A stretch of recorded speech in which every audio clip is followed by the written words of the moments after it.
Hey guys, Alex Conley here today with you guys for another video for e-commerce beginners. I'm making these videos to help people start selling online and to keep selling online. People may not know where to start, and I get the question a lot, Alex, how do I start selling online? Well, in this series and in these videos, I hope to answer that question. If you haven't checked it out before, I've got a free Facebook group called e-commerce beginners. I want to share whatever I can with you to try to help you start selling online. So anyway, to get into today's topic, today I'm making a video on why you need to ship quickly, why you need to send your products that have sold as quick as possible. So now, this may not include made-to-order products. For example, if you're selling on Etsy and you have templates up and then customers purchase the templates, or they're doing a custom order and you need to make it, then this video may not include you. That being said, regardless of what you're doing, you do want to have a reasonable turnaround time. Anyway, to kind of start off, I want to mention something that I learned from a business consultant. I was working at the time during the day and then doing e-commerce at night. And this business consultant was hired by my boss at the time to essentially improve the process at the business. And we got to talking about my own e-commerce business one afternoon. And he mentioned, wow, so you get paid this way, you get paid electronically. You can ship as soon as you get paid. And I thought, wow, at the time I was lagging. Sometimes I'd wait multiple days to ship. Struggling in different ways with school and stress and all kinds of different issues I had going on.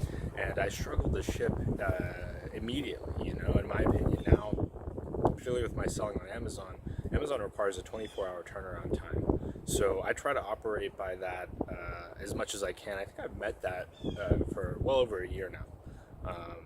And so anyway, my suggestion to you is, if you want to improve sales, increase feedback, pretty positive feedback, you want to ship quickly. The e-commerce websites, all of them track this information, and most of them tend to give preferential treatment to sellers that can ship quickly, sellers that can meet shipping deadlines. From my understanding, eBay said somewhere around, I think, 80 to 90% of the sales that occur on their website arrive to the customer in 3 business days.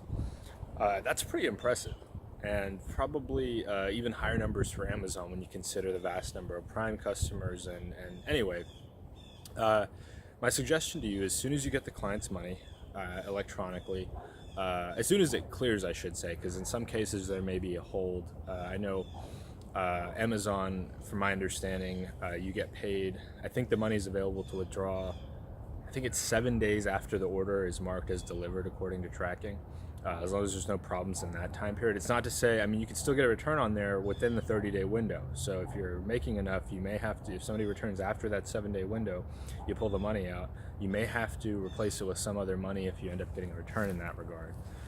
So I don't want to say, oh, you're free and clear after 7 days, or oh, you're free and clear after 14 days.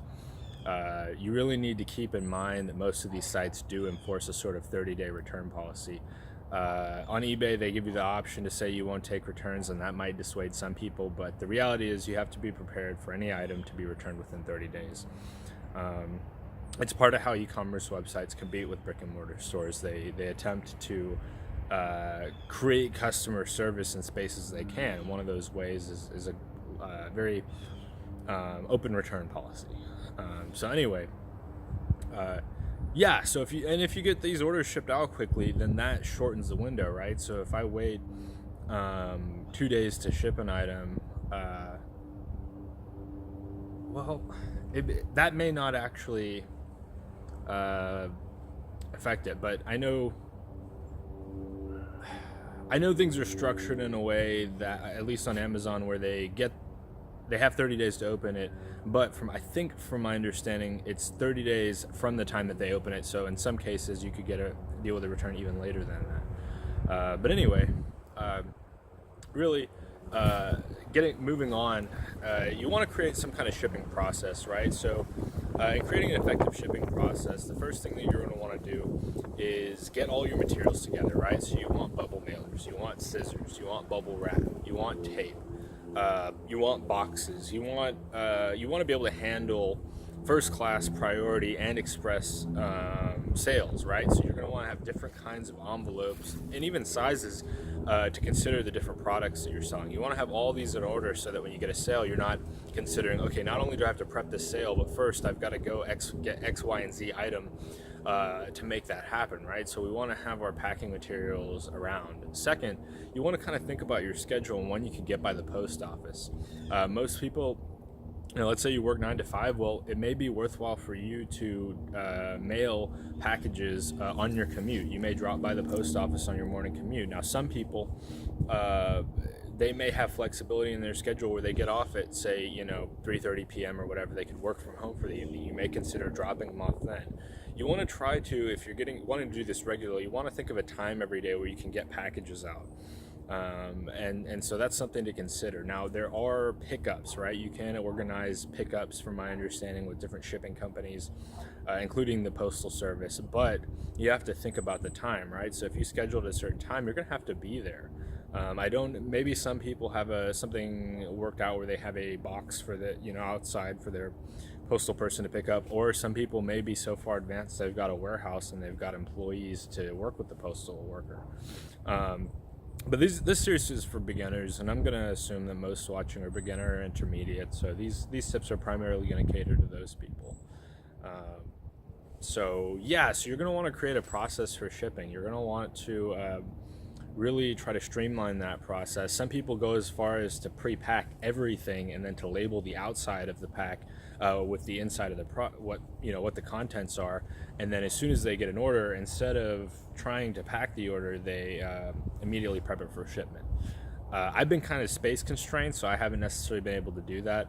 I've lived in small apartments for a while. That's changing somewhat now as I begin to think about what I could reinvest some of my e-com profits into. One of those things I'm thinking about doing is investing in some kind of even small warehousing type solution, just so I'm not surrounded by my work in my room in my home. Let's see, creating a process for shipping, timely shipping. Just any way that you can streamline that shipping process, that's going to really help you succeed in this and have less stress. You don't want to go into this in the dark, and I hope that this series helps you. Thank you for watching. My name is Alex Conley. In this video, I kind of talked about why you need to ship in a timely manner, some of the benefits that can happen with that. Your customers definitely prefer their goods as soon as possible rather than later, so keep that in mind. Until next time.